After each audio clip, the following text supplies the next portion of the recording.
Hello, my dear friends. Welcome back to the lecture series of Judicial Examination. I am Dr. Wasim I Khan, Assistant Professor, Shri Shivaji Law College, Parbhani, Maharashtra, India. So today's point of discussion will be the imprisonment in default of payment of fine, that is a part and parcel of Criminal Procedure Code 1973.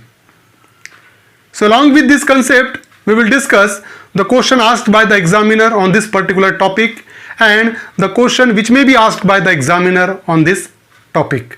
तो आज का हमारा point of discussion है CrPC में imprisonment in default of payment of fine. अगर कोई किसी को फाइन इंपोज करता है कोर्ट और अगर वो फाइन पे नहीं करता है तो उसके बदले में सज़ा कितनी होगी, ये आज के लेक्चर में हम डिस्कस करने वाले हैं. इसके साथ ही साथ हम डिस्कस करेंगे इस पर पूछे गए क्वेश्चन और ऐसे क्वेश्चन जो एग्जामिनर इस पर पूछ सकता है. So without wasting your much time, let's start the topic.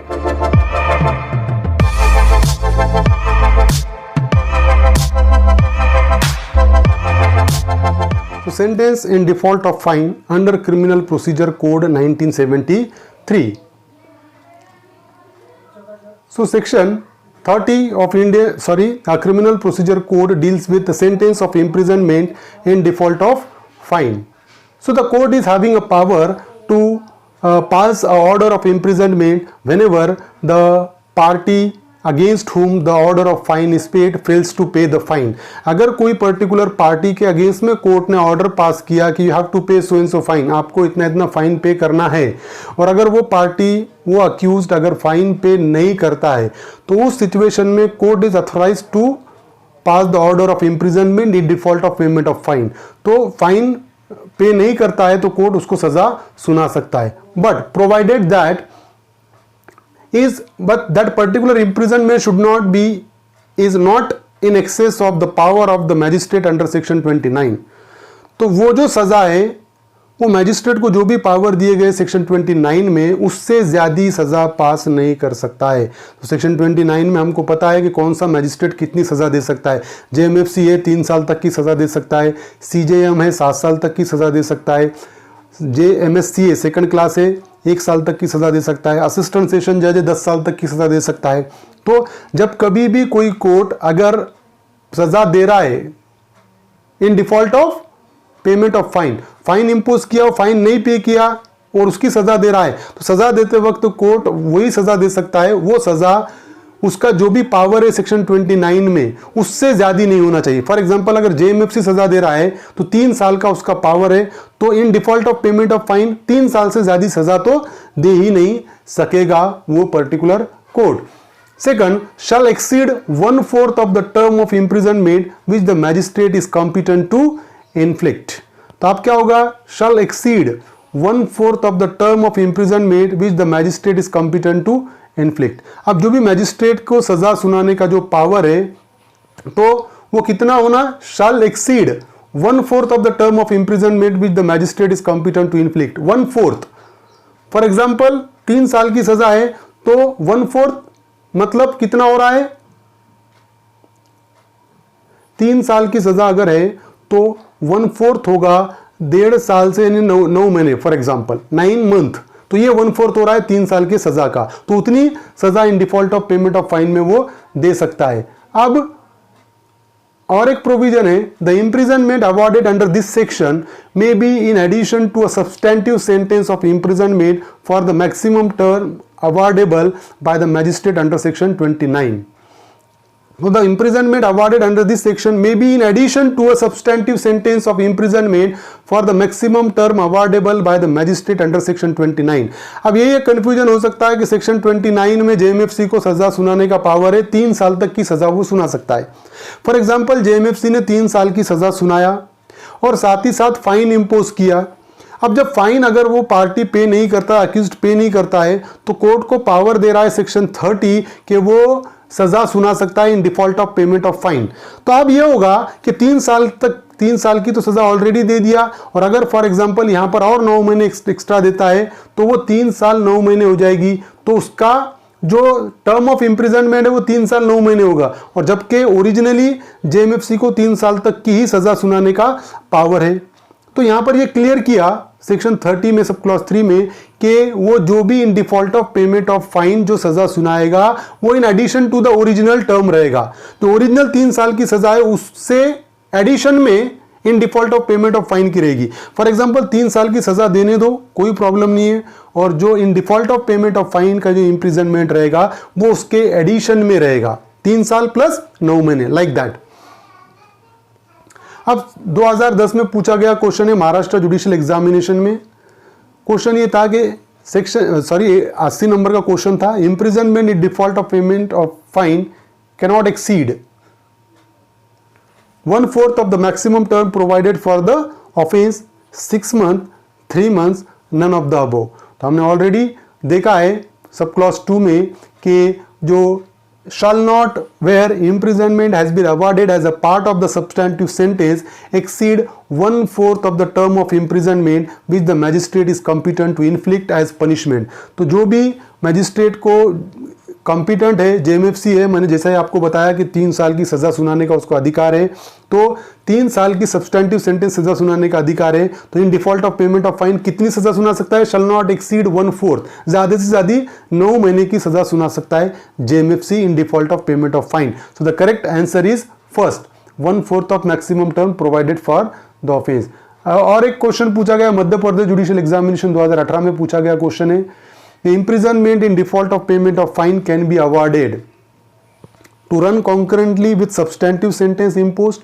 In addition to the substantive sentence imposed, court can condone it, none of these। तो पहला ऑप्शन ये कहता है to run concurrently, मतलब जो 3 साल की सजा है उसके साथ ही in default of payment of fine की सजा शुरू रहेगी। तो हमने देखा सब क्लॉज 3 में, यहाँ पर एक्सप्लेनेशन में हम देखते हैं कि सब क्लॉज 3 में स्पेसिफिकली ये मेंशन किए हुआ है, the imprisonment awarded under this section may be in addition to the substantive sentence. Substantive sentence के एडिशन में उसमें प्लस की जाएगी in default of payment of fine की सजा। So the correct answer is second, in addition the substantive sentence imprisonment. अब section 31 हम discuss करने वाले हैं, sentence in cases of conviction of several offence at one trial. एक ही trial में सेवरल ऑफेंसेस में अगर सजा सुनाई जाती है, कन्विक्शन होता है, तो वो किस तरीके से डील करेगा, ये सेक्शन 31 कहता है। तो section 31 sub clause 1 deals with where a person is convicted at one trial of 2 or more offenses, the court may sentence him for such offense to the several punishment prescribed thereof, therefore which such court is competent to inflict such punishment when consisting of imprisonment to commence the one after the expiration of the other in such order as the court may direct, unless the court directs that such punishment shall run concurrently। So whenever the court imposed a punishment and conviction for the several offenses, then under such a circumstances court competent है वो सजा सुनाने के लिए। एक से ज्यादा offence किया, फॉर एग्जांपल किसी पर्सन ने एक से ज्यादा सेक्शन अट्रैक्ट हुए, तो कोर्ट क्या कर सकता है, वो सब सेक्शन में सजा सुना सकता है। फॉर एग्जांपल 379 चोरी है, चोरी करते हुए अगर कोई पर्सन उसको रोक रहा है, उसको मारता है, तो हर्ट भी हो गया। ये 2 सेक्शन है, 2 अलग अलग ऑफेंस है, दोनों में अलग अलग सजा कोर्ट सुना सकता है। अब क्या होगा कि कोर्ट स्पेसिफिकली मेंशन करेगा जजमेंट में कि भाई ये थेफ्ट में सजा 2 साल की है और हर्ट किया उसकी 2 साल की सजा, तो कोर्ट स्पेसिफिकली मेंशन करेगा कि थेफ्ट की 2 साल की सजा कंप्लीट होने के बाद हर्ट की 2 साल की सजा कमेंस होगी, run after another, one after another. एक पनिशमेंट खत्म हुई, दूसरी शुरू होगी, तो इन टोटल अगर देखा जाए तो 4 साल उसको जेल में रहना पड़ेगा, ऐसा कोर्ट स्पेसिफिकली मेंशन करेगा। Unless the court directs that such punishment shall run concurrently. अगर कोर्ट अगर स्पेसिफिकली जजमेंट में बोलता है कि these 2 punishment shall run concurrently, तो दोनों साथ में चलेंगे, मतलब 2-2 साल की दोनों में सजा है। कॉन्करेंटली बोले तो दोनों सजा साथ में चल रहे हैं, 2 साल खत्म हो गए, दोनों सजा की इफेक्ट खत्म हो जाएगा। अगर कोर्ट ऐसा स्पेसिफिकली मेंशन करता है जजमेंट में रन कॉन्करेंटली, तो साथ में चलेंगे। ऐसा कोई स्पेसिफिकली मेंशन नहीं करता है, तो एक के बाद दूसरी सजा शुरू होगी एज पर प्रोविजन ऑफ सब क्लॉज 1।